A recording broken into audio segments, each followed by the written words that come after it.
You've also been a TEDx speaker and you've stood on a global platform, as well as somebody who's been an expert on the BAFTA-nominated TV series. Because I'm sure as a physiotherapist, you've not been taught to be on the TEDx stage. It only dawned on me what I'd let myself in for when I realized this is going to be a international program. I work in the judiciary as a non-legal member. How did that begin? About discrimination and racism. And that was the start of the BME group. Welcome to yet another episode on Priya Physio's podcast, where we shine light on bold, brave, and brilliant physios who are redefining leadership in their unique ways. And today's guest is nothing short of extraordinary. She was ex-vice president of Chartered Society of Physiotherapy, a retired chartered physiotherapist, a lecturer, a TEDx speaker, an expert nominated on the BAFTA, which is British Academy of Film and Television Acts, non-legal member of HM Courts and Tribunal Service, a Parkrunner, and a true trailblazer in every sense. Through her unique and non-traditional ways, she has demonstrated what leadership can look like for physios. So get ready to be inspired by the wisdom, legacy, and vibrant energy of Dr. Melrose Stewart. Thank you so much, Dr. Melrose Stewart, for honoring me by accepting the invite for this podcast. It's truly an honor, and I have been admiring you for a long, long time. Since I joined the CSP, I have been looking up to you. Whenever you took that stage on any conference that I attended, you just had that dynamic presence in you. And it's a true honor to have you on my platform today, talking about the legacy and the inspiration that you bring with you. So thanks a lot for joining me today. Oh, thank you so much, Priya. And, it's my honor. It's my honor too to have this conversation because you've given us a platform where we can possibly share and see what comes from that. So thank you very much. Thank you so much. Okay. So, your journey in physiotherapy has taken many turns, and the intro itself shows where all you've been, from clinical practice to television to public speaking and beyond. So, what sparked your initial interest in physiotherapy, and how did that evolve in such a diverse portfolio? Okay. Goodness me, we're talking, I've got to look back 50 years now. So, I knew nothing about physiotherapy. I came as an immigrant child from the Caribbean, from Jamaica, arriving here at age 11, and was fortunate enough to get a grammar school place. And I recall a friend of mine who when you asked me this, it prompted me to get in touch with her again because we're still in touch. She said to me she wanted to be a physio. In fact, she said she wanted to be a physiotherapist. And I thought, okay, what's that? I had no idea. So this would have been around about age 14, 15. So I had no idea what physiotherapy was. And when she said to me what it was, I thought, oh, that sounds really interesting. And that was it. That was a spark. And believe it or not, we both applied for physiotherapy. And at that time, we could have 8 choices in the schools that we chose. And she didn't get any of her choices. And I got my first one, the one at the top of my list. And I felt so bad, because here she was the one who prompted me. And yet she hadn't got into the school that she had chosen. So that was where it started, Priya. I had no idea what physiotherapy was. My parents didn't know what it was. And I learned about what it was when I entered the profession. So that was the spark. Thank you so much for sharing that. And I'll share a little bit about me as well. Yeah. When I joined physiotherapy, and all those South Asian physios who are listening to us now, you would know that physiotherapy is something, especially going back 20 years now, that wasn't something that was out there. So when I got admission to a physiotherapy university, I had no idea, like you said. And I still remember day one of my university when our teacher told us what physiotherapy was all about. That's how I knew about physiotherapy. So I got into a course which I had no idea what it is. And yet today I'm here inspiring those physios to take on bold leadership roles. So, Mel, thank you so much for sharing that because it resonates with me quite personally as well.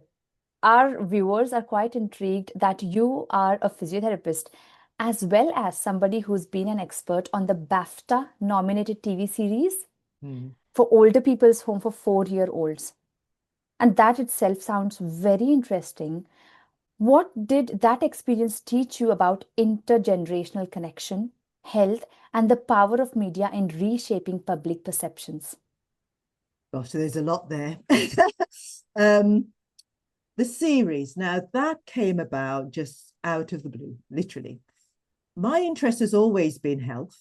It still is, health and well-being. I've been a generalist, and I know that, people will become specialists, and that's fine. People choose their own path. And one thing I will say about my career path, it wasn't planned the way it's happened. And All People's Home for 4-year-olds came as an opportunity when the university was approached by a production company for physios or people interested in health of older people. And clearly I was. And when the invitation came, I thought, well, why not? It's something I'm passionate about. And this is what I'd say to everyone: go with your passions, whatever you're doing. So I was really interested, but I thought no more about where it was going to go.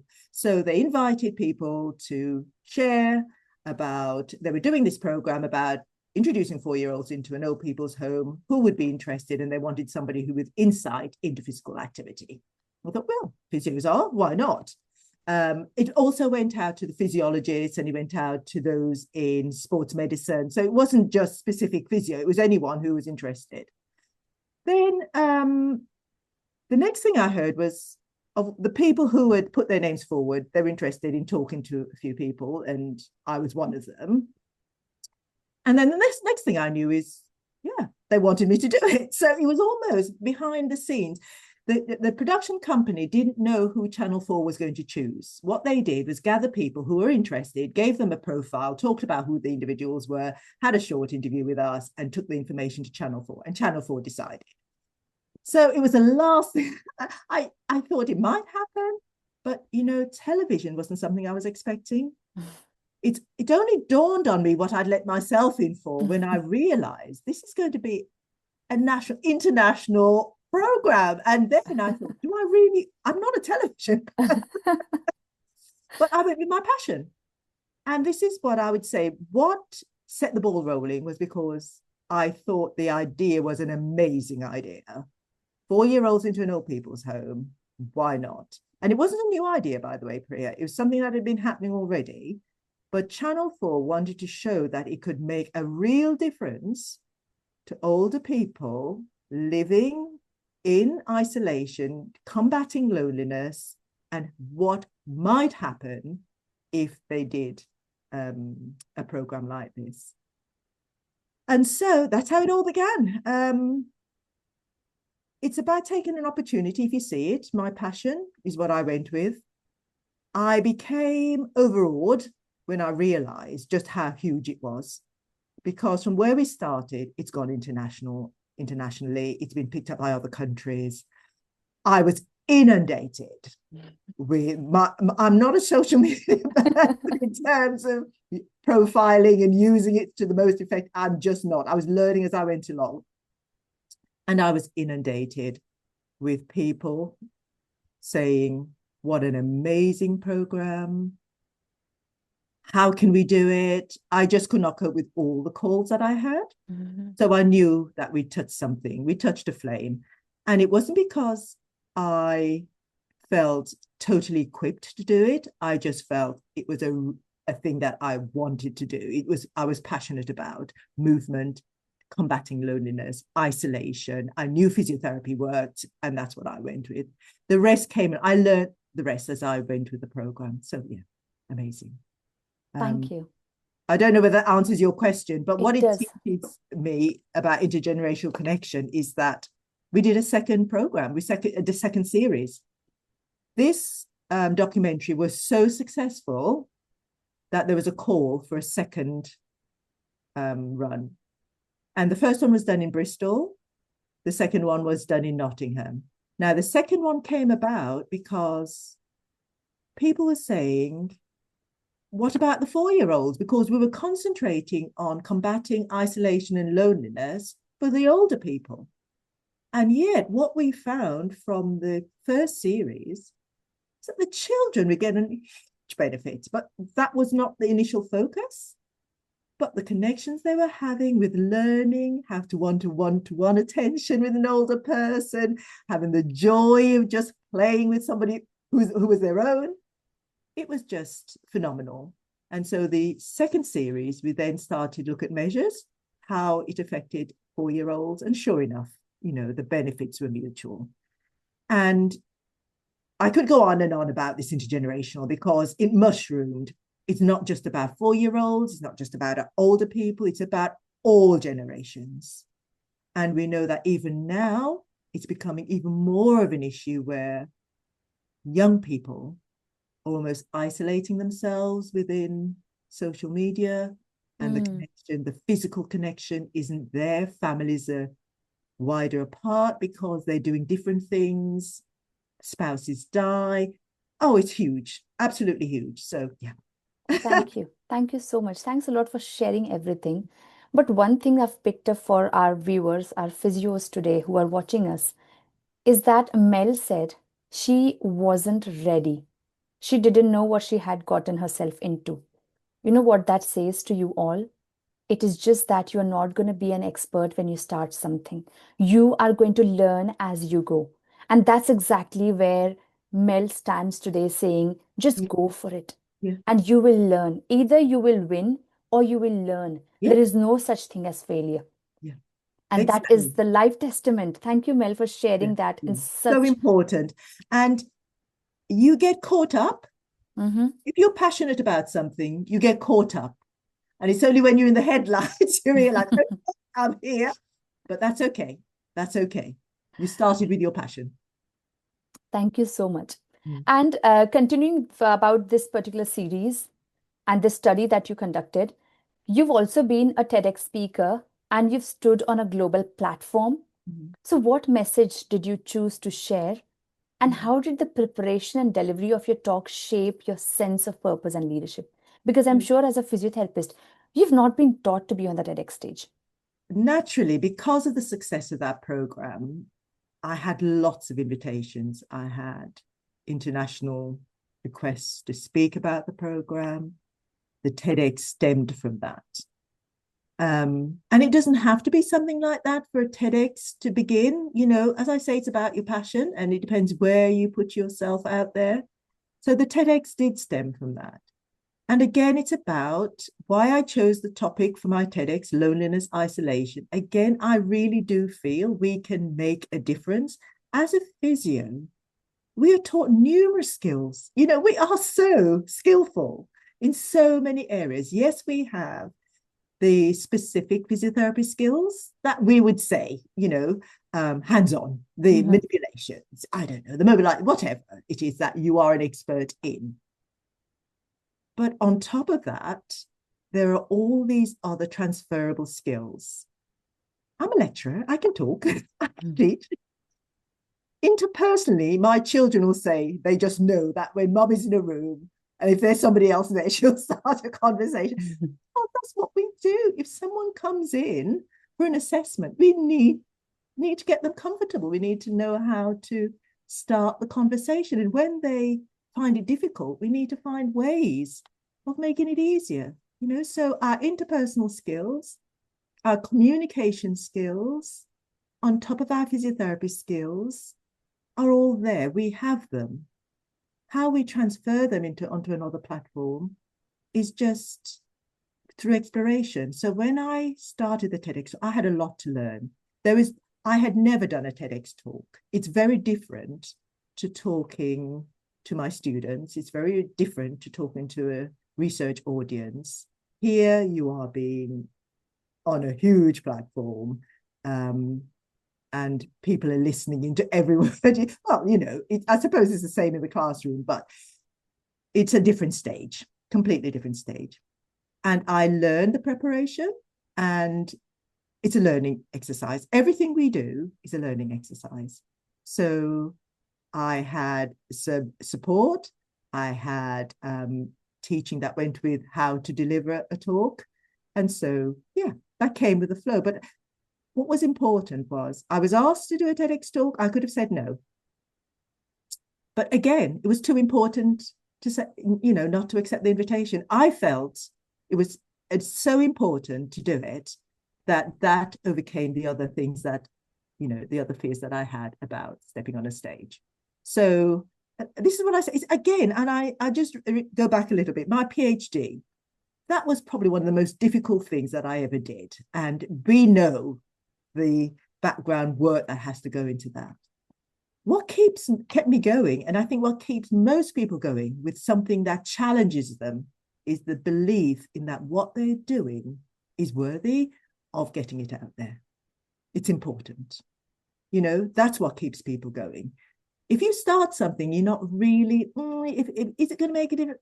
I think you're going to have difficulties, but if you really feel it can make a difference, it drives you and you go with it. If it doesn't work, it doesn't work, but you're not going to stop because you really, truly believe that it's going to get you there. The TEDx talk is something, by the way, that doesn't matter. I look back on my TEDx talk and I thought, and I looked at it and I reviewed it, and my friends and family and people have seen it. And, they give me feedback and I give myself feedback. I reflect on it. Yes, I could have done it a lot better. So there's a lot of things in life I could have done a lot better, but I did it. Excellent. So. Excellent. Thank you so much. So from whatever you are sharing with us right now, it looks like you are not going to be an expert waiting to take the stage. You have to take the stage, and that's how you become an expert. And you've shared with us in a way what leadership can look like for physios. Physios usually put them into boxes and job titles of traditional physiotherapy leadership titles that they have seen around them. However, when an opportunity knocks, do you take that opportunity, or do you put yourself down and say, I can't do it because I'm busy, being busy? So this is exactly what Mel is sharing with us today. With BAFTA, she wasn't ready. With TEDx, she wasn't ready. Okay, so you're not going to get ready. There is no perfect time for you to start doing something. Do it today and you will build your portfolio for yourself as a person. Mel, there is something that I would like to share with our viewers about you. And when you introduce yourself, you know what you introduce yourself as? I'm married and I have these many kids. You didn't say I'm a physiotherapist. You didn't say I'm a TEDx speaker. You didn't say I'm XYZ as a profession. You said who you are as a person. And that's where people fail nowadays. They introduce themselves as the job title. And the moment that job title is taken from them, they just don't know what to do. And it's such an important point because context matters. I didn't see myself as a leader. And it's almost bestowed. Leadership, it's when people start coming to you, conversing, asking questions, consulting. You realize that they are listening. They want to hear what you have to say. And in that moment, you don't see yourself as a leader. It's when you reflect on leadership. Some people do set out to be leaders. Yes, president or what, that's what you want to be, and you choose a path. But I think the majority of leaders, it develops over time through experience and through how people interact with you, because I didn't really see myself as a leader in any sphere in particular.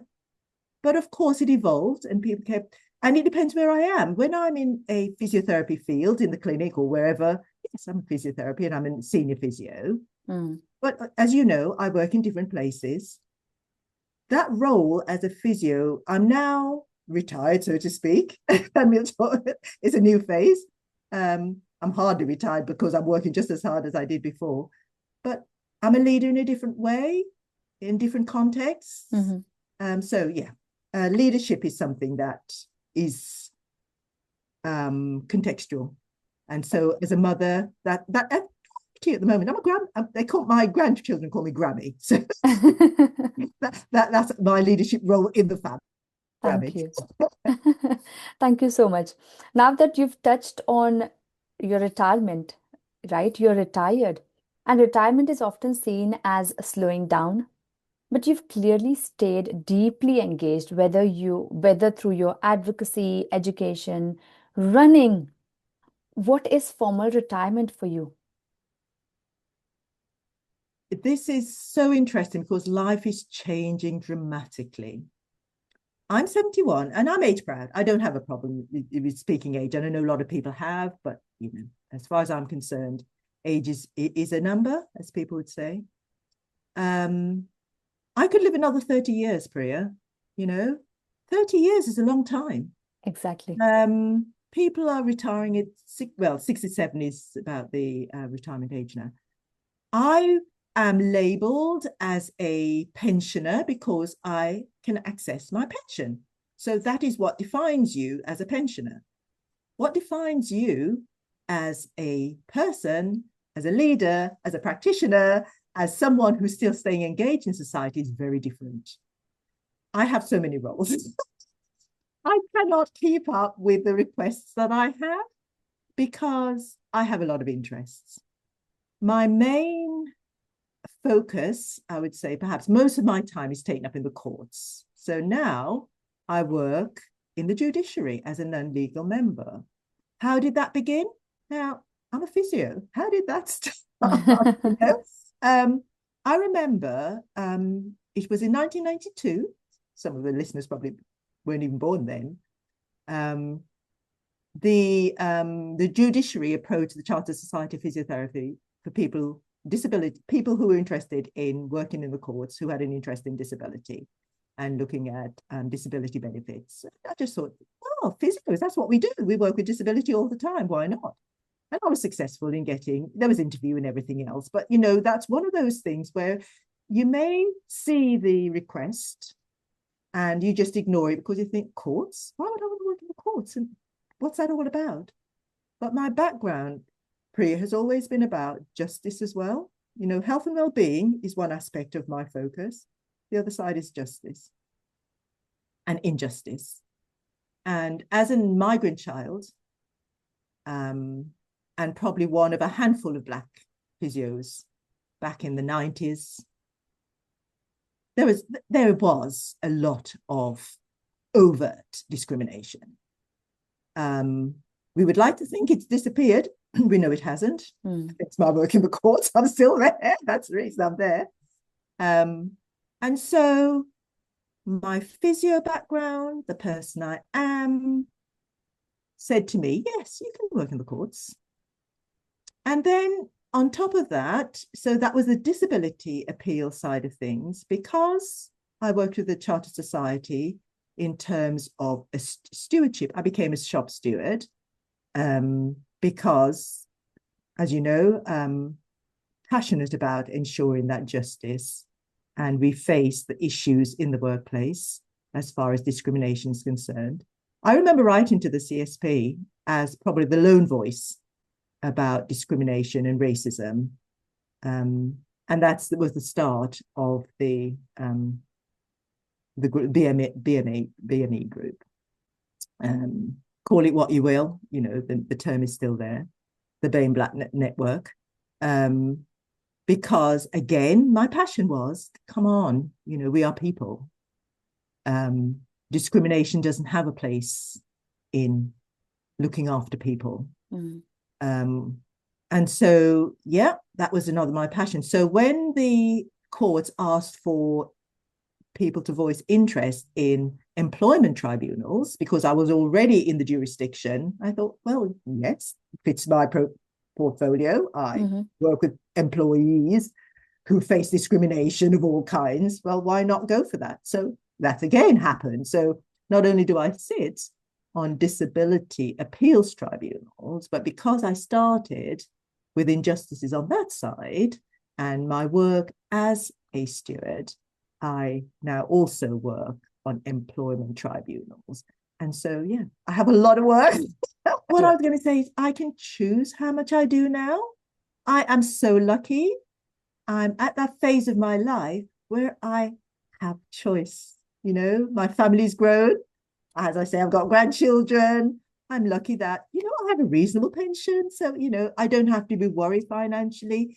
How lucky am I, that I can choose to help others now, and still do something which has purpose, which I see is worthwhile, and all because of physiotherapy. All because of physiotherapy. I wasn't taught skills of justice as such in the workplace, but they evolved through mine with the Chartered Society of Physiotherapy. So getting involved with your professional body, seeing how it operates on a strategic level, and a lot of physios don't think that way because they're focused in on clinical, which is fine. We can't all do everything. But the focus when you're on clinical is the person at your fingertips. But behind all that, that's a strategic aspect of developing physiotherapy on a worldwide scale, nationally, internationally. What is happening about professionalism? And that interests me too. So developing my professionalism, students' professionalism, was also an interest of mine. So can you see how huge physiotherapy is? We can't put it in a box. It's amazing. Yeah. Thank you. Thank you. You were talking so well. I don't even feel like interrupting you. Don't interrupt because I can go on forever. It is such a nice thing to hear from a physio who has built such an incredible career, not only in physiotherapy, but beyond. And this doesn't stop where Mel thinks she's stopping. She's also an ambassador for Cowrie Scholarship. And your drive for equality and education can be seen there. Mm-hmm. Can you share a little bit about this scholarship for somebody who doesn't know and they could know about what this scholarship is all about? Okay. So the Cowrie Foundation is aimed at giving those students who are economically challenged the opportunity to fulfill a university degree and to complete it without the financial burden. It was a foundation that started in 2020 by Richard Arefo, who's the founder of the foundation. And he approached me and said, I've got an idea. This is what I want to do. What do you think?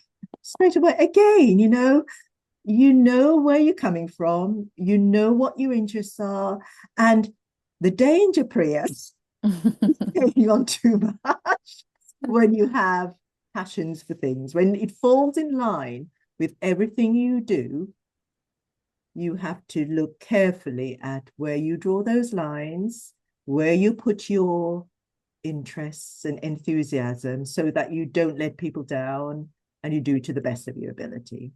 And I had to think, I'm an academic. This is about students. This is about Black students. This is about finance. This is about justice. And it ticked all the boxes of where I wanted to be. So the Cowrie Foundation does exactly that. And in fact, this year we've had our first graduates, which is amazing. So you can go onto the website, have a look at Cowrie Foundation, and you'll see the work. And they're on Instagram, they're on social media, and you'll see just how it has changed the lives of some students. So this is where I've had the opportunity again, physiotherapy, how does that work with physiotherapy? Well, education. I'm an educationalist. So I remember when George Floyd was murdered, and the impact that had on me personally. And I wondered what impact that was having on other Black students, and I say Black and brown students within the university, and how silent it almost felt in the university. Isn't anyone hurting? Isn't anyone feeling? I had to go out there and say, is anyone else feeling we should say something, talk to students? Because when you are driven by something that is deep, which you're passionate about, you can't be silent, and so Cowrie the justice, the injustices. Yeah, framework of my life, basically. Thank you. Thanks a lot for sharing everything. And for all the viewers, I'm going to post a link in the description for Cowrie Foundation, so you can go out and check out for yourself of what incredible work this foundation does and whether you'll be eligible for a scholarship. So please click on the link which is in description. Thank you for sharing that, Mel. So I'm sure with this multifaceted life that you have, okay, I'm not undermining what anyone can do, but I'm sure you must have had lots of personal and professional challenges when you were stepping outside your traditional physio box.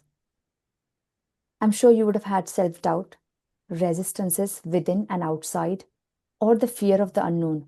How did you navigate these issues of self doubt, resistance, and what you haven't seen that you were stepping into? We all have that. Yeah, we all have the self-doubt, we have the resistance. I think on reflection, 50 years as a physiotherapist, I was generally poorly supported through my career by establishments. That was never going to stop me. And I think that's the most important thing. We can decide whether we're going to keep rising or we're going to be downtrodden and beaten into the ground by those around us. Because historically, that's where we're coming from. You know, we were enslaved. My background is a migrant. You know, all of that is telling me you're starting really further down the line than a lot of people. But family, friends, those who have your back, not necessarily in the workplace, they're the ones who are going to help guide you and support you. I think also character-wise, I don't know whether we're given certain genes to cope. And I think we have, you know, how we're wired makes a difference. And I wouldn't underplay that. I'm an optimist at heart, you probably can tell. I'm a general optimist. But I felt there were lots of areas in my professional development which I felt I was underserved. I look back and I look at where there was discrimination, overt discrimination. And I won't, you know, talk about them publicly here, but I could, you know, on a personal level, I could, you know, share those and say what they were. Because obviously people are still around and alive who impacted on my life. I think I know who they are, by the way. I think this is it, you know. When you see that there are opportunities which you weren't given, which others were, who were on the same platform as you were, people know it's not hidden. It's just through their choice that they made those decisions, and they will justify how they made those choices. But I was never going to sit down and not continue to grow, because that's not within my grand scheme of where I want to be. I didn't have a mentor, but a lot of people don't have a mentor. I was set tasks that needed to be fulfilled because that's a role I had, but I wasn't given the signposts. I wasn't given the support. I wasn't given the, the background in which to grow it. So yes, you must fulfill these. These are your targets, and we all have those. And you could see where others were given the leg up or given the support, the mentorship. You had to go and seek those out for yourself. And I think that is still happening. That is still happening. But I'm not bitter. I'm not bitter about any of this, because I think what you need to do is open your eyes, recognize, identify those people who want to see you grow and who have your back. And that's what I didn't do enough of. Yeah. I knew there were people there. I didn't seek them out enough. And I knew I would have been supported had I need to do my bit. They would do their bit. But I always knew that family and friends. My partner, by the way, is a major support in my life. He's just incredible. And I'll big him up here. Because without him, I think a lot of things would have been more difficult. So family support, partner support, and friends who could see that, the struggles were there. But yes, you have to be strong. And it doesn't come when you're a young physio. Confidence, grow that confidence. It's not easy. The people say, be confident. It isn't that easy. You're not confident when you're a young physio. You need people. So seek out those people who have your back. And I say that to a lot of physios now. Leave the people aside who are feeding you negative messages. Mm-hmm. Listen to what they're saying. Do not ignore if people are making criticisms. Hear what they say. Investigate what it is they're saying. Go to the people who are going to support you. Mm. Yeah. Excellent. Thank you so much. So what you've just shared here, I remember a quote from Jim Rohn, who says, you are the reflection of top 5 people that you spend time with. Like you rightly said, do not ignore what other people are criticizing you for, because there could be an opportunity for you to learn, which could be true. Yep. However, don't get pulled down if somebody's criticizing you again and again, where you feel you don't even belong to be criticized for that particular thing. So just move on, acknowledge it, move on, and be with people who can empower and encourage you. Yeah. What a lovely message. I hope all the physios who are listening to us today are making notes about these little nuggets, golden nuggets, I would say, that Mel is sharing with us all.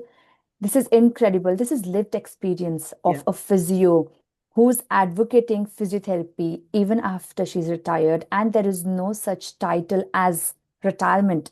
There isn't. And I would say that. It doesn't stop, Priya. It really doesn't. It doesn't. And from what you are sharing with us, Mel is ready to go another 30 years in her hashtag retirement life. And she would be busier than most of us are. And that's exactly what is leadership. What an incredible message on a Physio Leadership podcast, a physio sharing her lived experience and in all the non-traditional roles that Mel has taken. I'm sure you can at least pick one today and you can run with it. Okay? Hope so. Hope so. Thank you. And I was trying to note down a few things as you were saying and what helped Mel. So I'm going to summarize a little bit here. What kept Mel going is the why behind whatever she was doing, her passion. And this is exactly what I teach my physios in the community that we have, is you have to identify your purpose in your life. Once you identify that, nothing else in the world matters to you, and you just keep going. Even if you're working after hours, work doesn't feel like work. Okay. Number 2 is around opportunities. They knock all the time. What do you do with those opportunities is what will define who you will be in the next 5, 10, 20 years' time. Hence, you can be busy being busy, but all you have to remember is opportunity knocks, you have to say yes and run with it and see how far it goes. Thank you so much, Mel, for coming on this podcast. I'm going to wind up now. We've had incredible conversation with Dr. Melrose Stewart, who is a physiotherapist, from a TEDx stage to a national television, from a clinic, a physio clinic, to a courtroom and beyond. Mel's journey has shown us that no path is too unconventional when it is led by purpose. I hope this episode has lit a spark for those who are wondering what else is possible, whether you're early in your career, mid-journey, or even post-retirement. There's always room to lead, contribute, and grow in bolder ways and new ways.